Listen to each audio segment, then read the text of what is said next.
The concept of and business model for fast fashion isn't new. It's been around in some shape since the mid-20th century, when modern, read post-World War II, manufacturing methods paired with an increasingly interconnected and efficient global supply chain, which allowed cheap labor in one country to use intellectual property from another and then sell to a third, made quick response manufacturing, which is a system for production that at times dramatically reduces internal and external lead times for getting a product to market, both more effective and more attainable for more companies across more industries. Different fashion retailers and designers have claimed to be the first true fast fashion outfits on the scene. But in all cases, the business model in the fashion world that ultimately took hold seems to have originated sometime in the mid-20th century, as European clothing companies that were able to quickly replicate couture looks seen on European runways for mass-market audiences in ready-to-wear, off-the-rack form were brought over to the United States, which was a booming market for pretty much everything. As spendy Americans riding a wave of wealth from the war and cheap, widely available credit were busily scrounging any component of the good life and high-end living they possibly could, including the veneer of style as seen and coveted in glossy magazines from across the Atlantic. Zara was one of the early innovators in this space, as was H&M, both of which were created by European business people who struck it big once they expanded from the high streets of European cities to the main streets of American cities.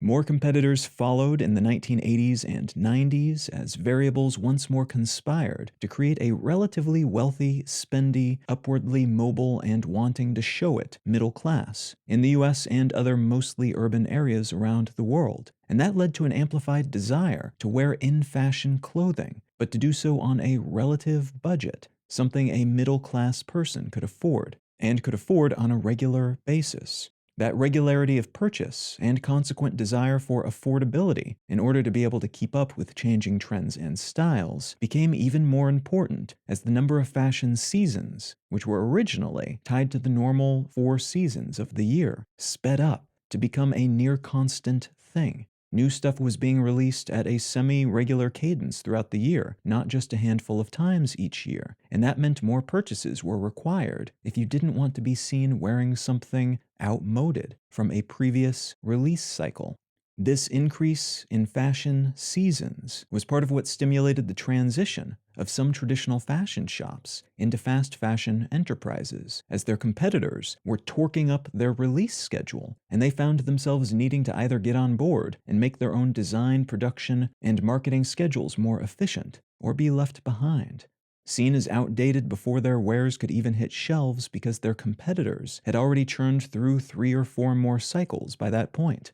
Around this same time, young people were becoming a lot more important economically, both in the sense that they were necessary components of the workforce to keep the late 90s and early 2000s boom ticking along, but also because they suddenly had money given to them by on-average wealthier parents and from those jobs they were working. And that money was just sitting in their pockets and bank accounts, that value augmented by credit available to them via more widely available credit cards. Thus, trendier releases became the norm, as younger people could then buy a lot of the-moment clothing, cheap, wear each piece a few times, and then get rid of those garments, buying new ones a few weeks later.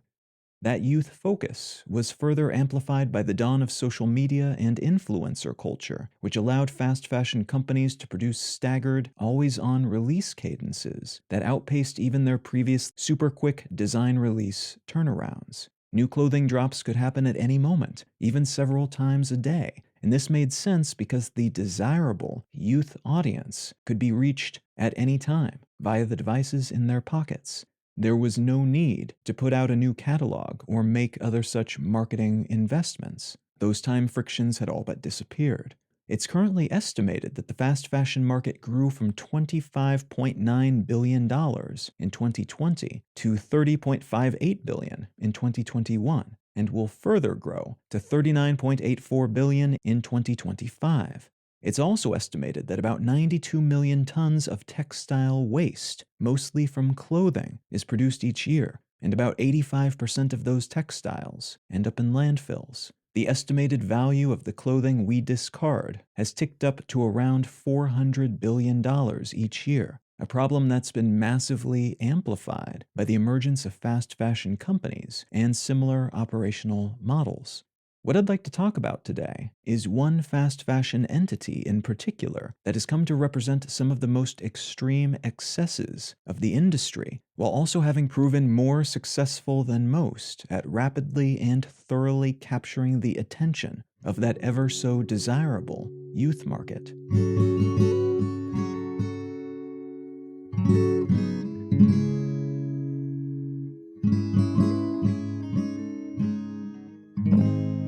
You're listening to Let's Know Things.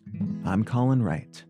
Let's Know Things is an independent, listener-supported show. If you're finding some value in what I'm doing here, consider becoming a supporter. One of the simplest ways to do that is to become a patron at patreon.com/letsknowthings. You can also become a member at understandery.com. But you can find a complete list of both monetary and non-monetary ways to support this show at letsknowthings.com/support. A great big thanks to everybody who's already helping to support this show, and thank you in advance if you're considering doing so in the future. All right, let's get back to the show.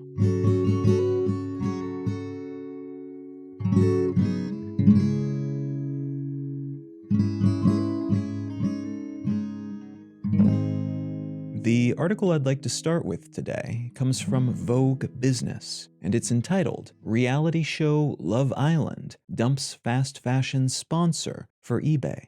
Shein is a Chinese company that was founded in 2008 as a dropshipping business. Basically, a company that acts as an intermediary between producers of things and those who want to buy what those producers of things are making. A dropshipper typically does a lot of marketing and promotion then, but when an order is placed through their website or other sales channel, they put in an order with the manufacturer, or in some cases some other intermediary sales entity, rather than holding stock of the items they're selling. Those items are then shipped directly from the maker to the buyer, without the dropshipper having to handle any of the products. This is a business model that only became feasible with the advent of just-in-time shipping systems and an ever more connected supply chain, and it was amplified by the emergence of the web, then exploded with the advent of social media.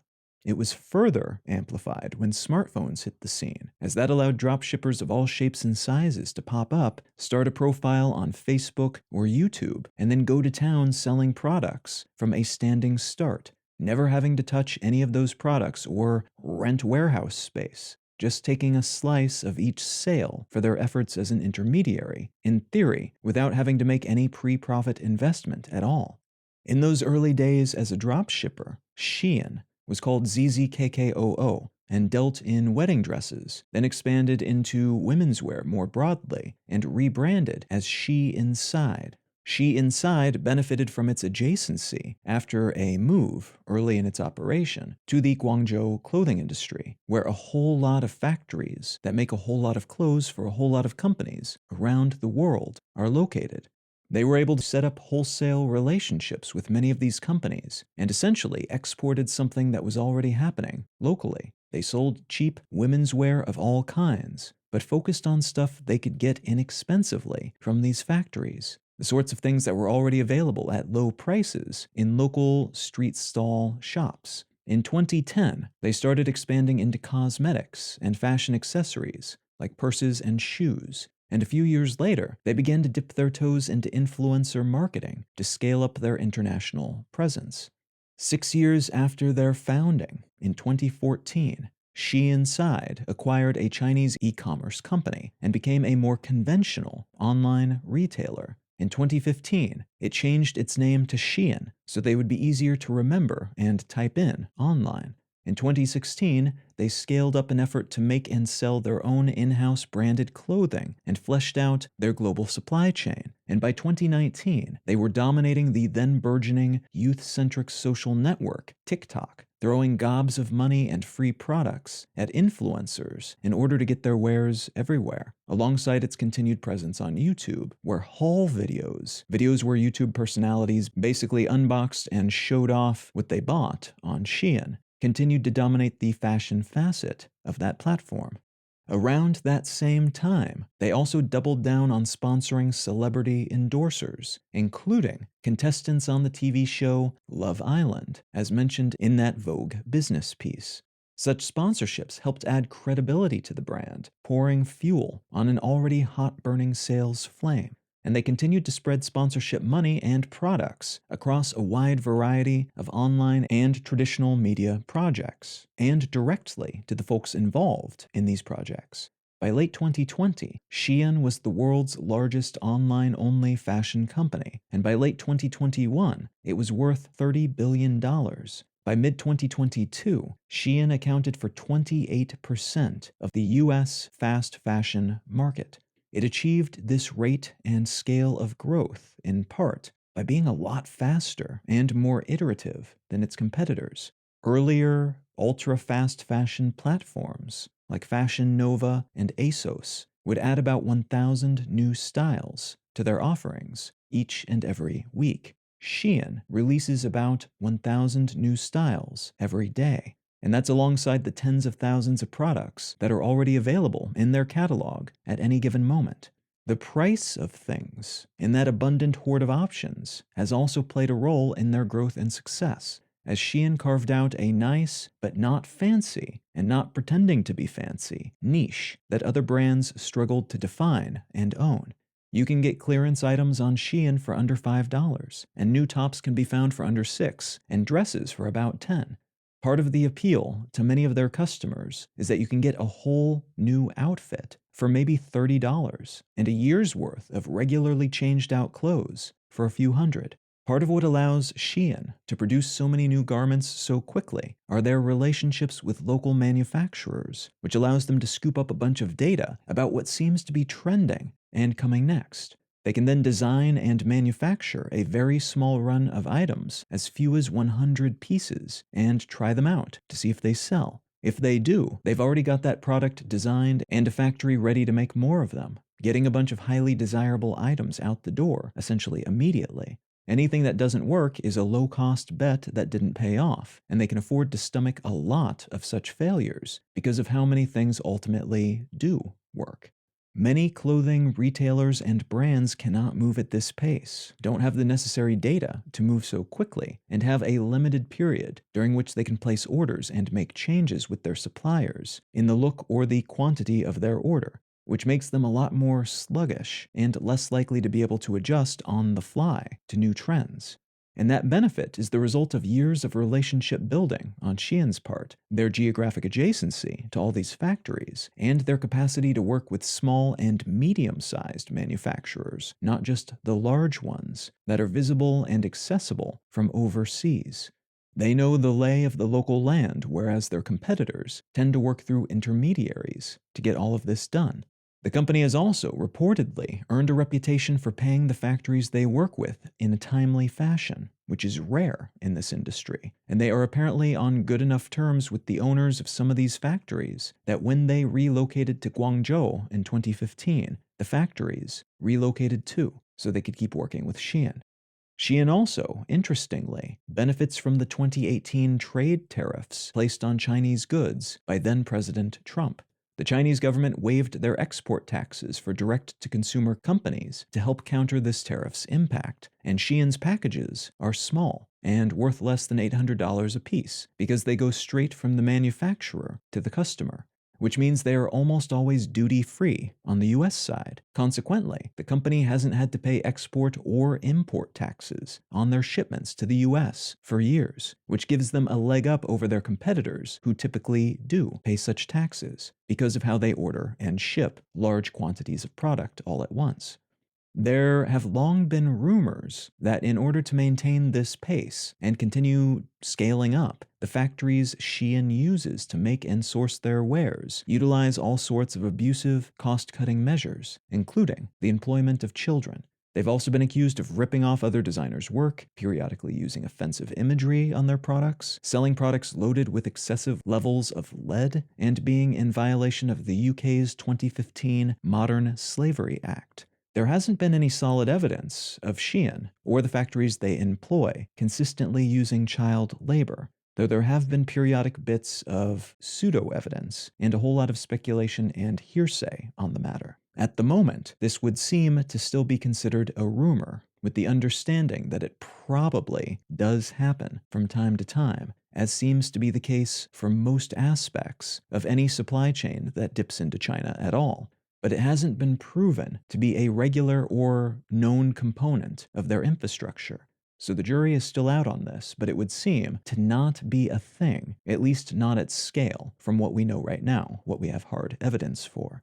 Shein has in the past, and continues to, rip off other designers, but that's true of all fast fashion companies. That's kind of part of the industry, it's what allows them to exist. So while this is probably seen as a very shady thing by the folks who actually design the stuff they rip off and then sell without attribution and for their own profit, it's also not illegal, and it is very, very common. If you wear anything made by any fast fashion company, you are almost certainly wearing a garment based on someone else's design, and which is possibly near identical to that other piece, though usually they'll be made of cheaper components and manufactured by workers who are paid a lot less.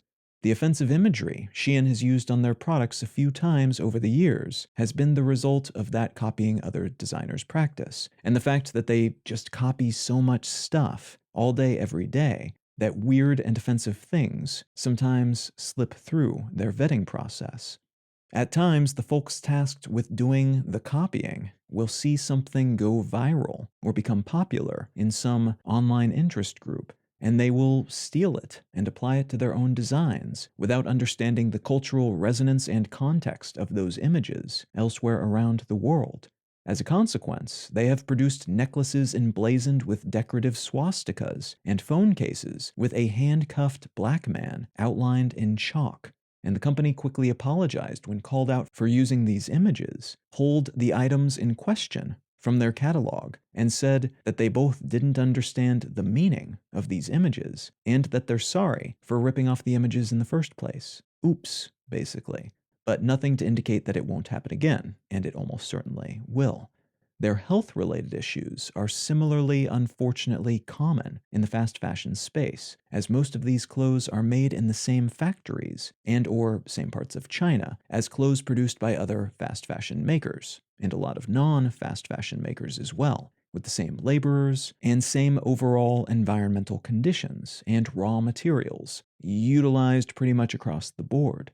That doesn't mean that it's okay that they shipped products with 20 times the legal levels of lead in them to Canada, and we will almost certainly continue to see more such issues in the future. But it is another common thing in fashion overall, and that means because Shein is like all other fashion companies, except bigger and faster, they will tend to do more, on average, of the bad stuff as well. And the alleged violation of the UK's 2015 Modern Slavery Act was brought up in late 2021, when Shein claimed it was ISO certified up to a certain standard, but that claim was challenged, and it was found that staff working at 6 sites in Guangzhou were working 75-hour weeks for Shein, which violates that act, alongside a similar act in Australia, and also Chinese labor laws. The legal repercussions for this are still working their way through various governments, but it's unlikely anything significant will happen, because again, and I know I sound like a broken record here, these issues are common across fast fashion, and the fashion world in general to a slightly lesser degree. So while a lot of what Shein does, in terms of what they produce, the conditions in which their employees work, and so on, are the same or similar to what other fast fashion companies do, because Shein is so scaled up and moves so much faster, they tend to have amplified versions of all of these problems. And though they seem to be very incentivized to handle these issues when they arise, it is kind of like a game of whack-a-mole, where they will probably never get ahead of all these problems or fix the underlying issues, and will just keep whacking them when they pop up, but not before. And for every one that they do address with real solutions, several more are probably going unnoticed and or unaddressed. Ultimately, the biggest controversy surrounding Shein and fast fashion as a whole, though, is the disposability of their clothing. and the fact that they depend on conspicuous and compulsive consumption to keep moving at their desired pace. They need people to buy not one shirt, but a dozen. And they need customers to keep doing that all the time at a regular cadence without ever really thinking about it. And they make shopping in this somewhat thoughtless way not just possible, but fun. That existential need creates economic, ecological, and social issues that extend far beyond the carbon footprint of this industry, and beyond all the waste produced when clothes are churned out rapidly and only meant to last a few wears before falling apart. The reason Love Island and other platforms and brands and shows and influencers that have been working with fast fashion companies are shifting away from doing so now is that younger people in particular have over and over in surveys and other data gathering resources said that they care about the environment and intend to stop buying from fast fashion brands because they are bad for the environment. They prefer thrifting and upcycling and reusing old stuff anyway, so they expect to keep nudging their purchases in that direction in the coming years. That's the intention, and that's what people self-report. But the data on sales in these spaces, the reused clothing and fast fashion worlds, indicate that folks have not started talking with their money yet, not on a huge scale anyway. In 2022, a survey of 7,000 American teenagers ranked Shein as their second favorite e-commerce site, right after Amazon. Recent investment rounds in fast fashion companies, including a big one, somewhere between $1 and $2 billion, that Shein took on from private investors last April, support the data-backed assertion that this transition to reused clothing from fast fashion isn't happening rapidly and possibly won't happen at all, at least not anytime soon. That investment round brought Shein up to a valuation of around $100 billion, which is more than the combined worth of H&M and Zara and more than any other private company globally other than SpaceX and ByteDance, the latter of which owns TikTok. Back in mid-2021, Shein overtook Amazon as the top shopping app on US app stores for the first time. On the day I'm recording this, Shein's app is number 12 of all apps on the iOS App Store, and Amazon's is down at 24. And folks who use the app are incentivized to keep opening it up throughout the day and to stick around, perusing their algorithm-recommended offerings, and watch live streams, participate in contests, earn points, share looks that they like with friends, and accumulate compounding discounts. Shein is in many ways just another fast fashion retailer, but because they're operating at an entirely different scale, using available marketing tools and channels in new, more effective ways, and building out what would seem to be a far superior, in terms of economics at least, supply chain setup, that makes them something measurably different in terms of their impact on the fashion industry and otherwise.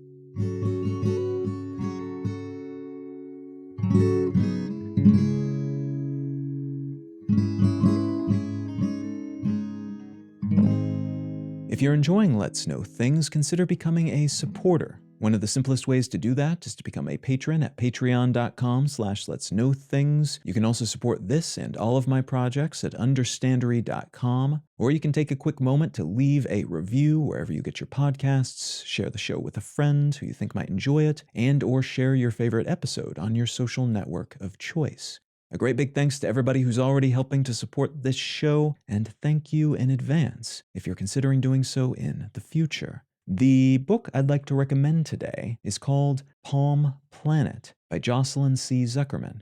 I picked up this book because I realized that although I know that Indonesia in particular is heavily reliant on palm oil as a source of income for its exports, I didn't have a sense of the scale of palm oil beyond that and its impact economically on that and a few other countries as well. As it turns out, palm oil is one of those ingredients, one of those raw components that has found its way into just about every part of the world and a shocking number of industries globally as well. And yet it's not something that we pay particular attention to unless we work in an industry that incorporates it into a whole lot of our foods in particular.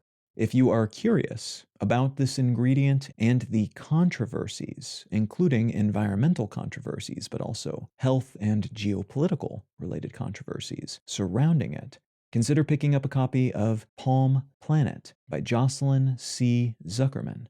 You can find out more about me and my work at Colin.io. You can find the show notes and transcript for this and every episode of the podcast at letsknowthings.com. You can find a portfolio of my other projects, including my other podcasts, at understandery.com. And feel free to reach out and say howdy on social media. I'm Colin Wright on Facebook, and at Colin is my name on Twitter and Instagram and YouTube and most of the other ones. Thank you so very much for listening. I'm Colin Wright, and I'll talk to you again next week.